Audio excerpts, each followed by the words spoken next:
Hello dear viewers, and welcome to another video from me here in the ancient dwarven hold of our ancestors. Today I will be talking about the game Blood Bowl 2. Blood Bowl 2 is a fantasy themed sports game released in September 2015. It was developed by Cyanide Studios and published by Focused Home Interactive. I will just quickly put in here, dear viewers, that I am most thankful to everyone that has subbed to my silly channel. I appreciate every one of them. If you're watching this and haven't subscribed and think I might be worth following, then please subscribe, leave a like and perhaps post a comment about your thoughts on this game. Blood Bowl is a tabletop miniatures game created by Games Workshop. It is set in the Warhammer fantasy universe, with most of the races there having some form of representation in the game. This includes orcs, goblins and the undead, evil and chaotic things full of mass and dread, while also featuring dwarves, brave heroes with hearts of gold that would never dream of breaking a rule, and some other races too. Blood Bowl is essentially Warhammer's take on the game of American football, with a lot of violence. There are two teams facing off against one another on a football field with the intention of getting the ball to the opposing team's end zone. How this is achieved depends on the team. Most elven teams and humans have some proficiency in passing the ball, so will attempt to move the ball up the field in displays of agility and ball handling, sidestepping members of the opposing team and throwing it to catchers downfield. Some teams, on the other hand, make use of great strength to first pummel the opposing team into the ground and walking the ball up the field while in the hands of strong-handed player.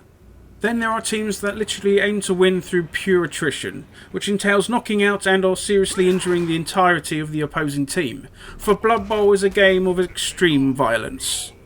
When I was but a beardling, I played Blood Bowl along with Warhammer 40,000. I think it was the second edition of both at the time, with Blood Bowl's rules designed by Jervis Johnson, that I played.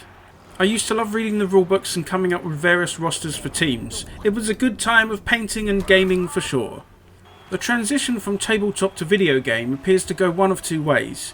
Either the themes and characters from a setting are taken and used to create certain types of video game, like Space Marine, Inquisitor Martyr, Dawn of War, etc., or the game is transposed almost exactly to a virtual game form, like Space Crusade or Hero Quest back in the yesteryear. Blood Bowl is of the second ilk. The graphics of the game are alright for an 8-year-old game. They don't feel top-notch even for back then, but as you know by now, dear viewers, I'm not too fussed about bleeding edge graphics for the games I play. The art style here goes with the zany and over-the-topness of the board game, with hulking ogres, silly goblins and noble, heroic dwarves. The sound of your players cracking skulls feels good as they slam into the opposition and send them flying. I've let out the words bosh or schmoosh as a mighty dwarf physically rebukes an opponent. Over the top of most what goes on in the game is the commentary team, consisting of a large ogre fellow and a wiry looking vampire. Their vocalizations as play takes place is usually relevant, even remarking how odd it is for a dwarf player taking an interest in the ball. Good fun.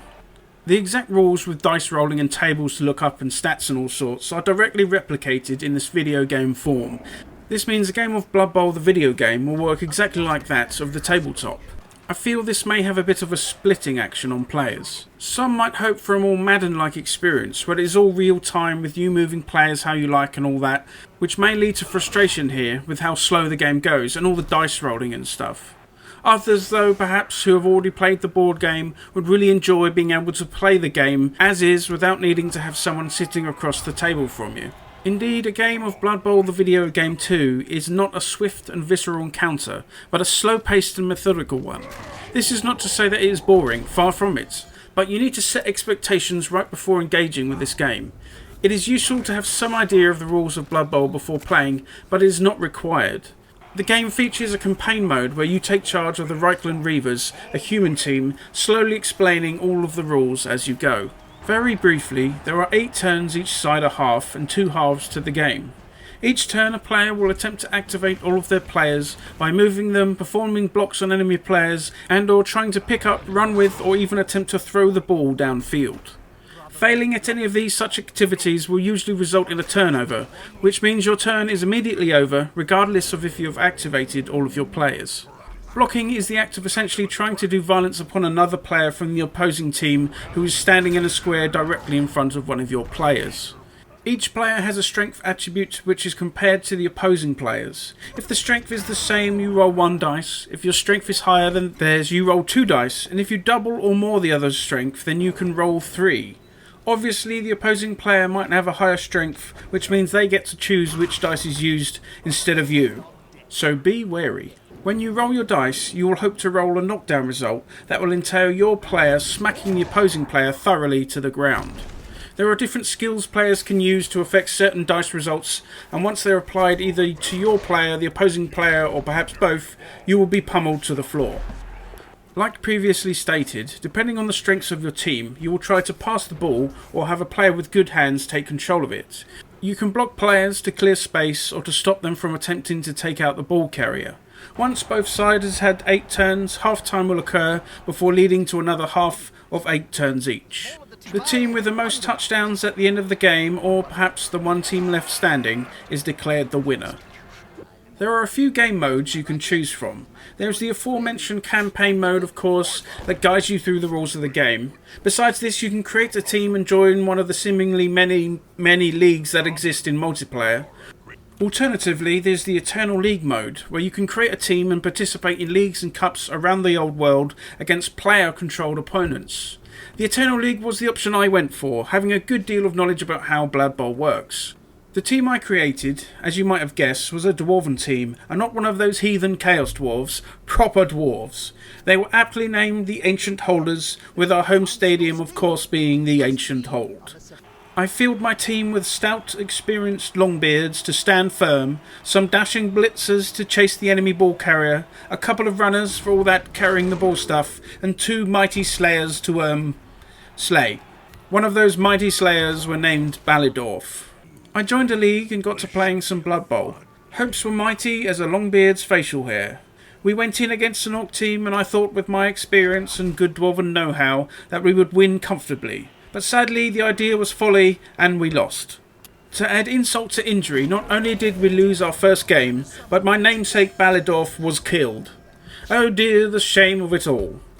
By the end of the league, my team had won a few, drawn some, and lost another after I went for some good old dwarven coffee and forgot that there was 3-minute time limits for turns.